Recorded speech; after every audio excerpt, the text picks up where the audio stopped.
అక్క శోభక్క బండ్రక్క పచ్చక్క మూడు రంగుల జెండా బట్టి ముచ్చటగా మూడు ముచ్చట్లు మాట్లాడుతున్నావా అక్క? ఏమిచ్చినవక్క స్పీకర్ కు?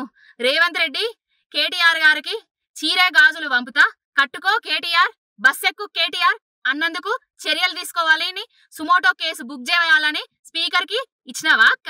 ఏందక్క నిన్న మీ అరికపూడి గాంధీ కొడుకు కొడుకు అని అన్నందుకు, మహిళలను కించపరిచినందుకు, ఒక అమ్మను కించపరిచినందుకు, ఒక ఎమ్మెల్యే పుట్టుకనే అవమానించినందుకు చర్యలు తీసుకోమని సుమోటో కేసు కింద బుక్ చేయమని ఇట్లా స్పీకర్ కి ఇచ్చినవా అక్క? ఏందక్క ఈ రెండు నాలుకల సిద్ధాంతాలు? ఏందక్క మీ ద్వంద్వ నీతులు? మీకో నీతి మాకో నీత?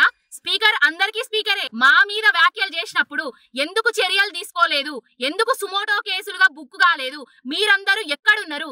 జైనూరులో అత్యాచారాలు అఘాయిత్యాలు జరిగినప్పుడు ఎక్కడున్నారు? గురుకుల పాఠశాలలో విద్యార్థులు చనిపోయినప్పుడు మీరందరూ ఎక్కడున్నారు? దేనికోసం అక్క ఇదంతా? కేసీఆర్ గారే బయటకు వచ్చేందుకు చెప్పాలక్క?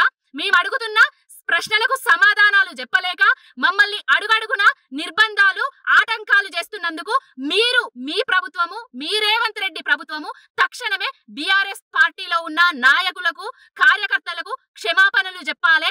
ఇన్ని రోజులు ఏవైతే జరిగినాయో అమానవీయ సంఘటనలు తెలంగాణలో 1800 అత్యాచారాలు అఘాయిత్యాలు, వాటి మీద కూడా రేవంత్ రెడ్డి సర్కారు వైఫల్యం వల్లనే, రేవంత్ రెడ్డి వైఫల్యం వల్లనే, కాంగ్రెస్ ప్రభుత్వ వైఫల్యం వల్లనే జరిగిందని కేసులు బుక్ చేసుకోర్రి, సుమోటోలుగా స్వీకరించుర్రి. మహిళా కమిషన్ ఒక్క కాంగ్రెస్ కే కమిషన్ గా వ్యవహరించద్దు. రాజ్యాంగబద్ధమైన సంస్థలవి. అందరికీ ఒకటే, అందరికీ ఒక్క నీతే.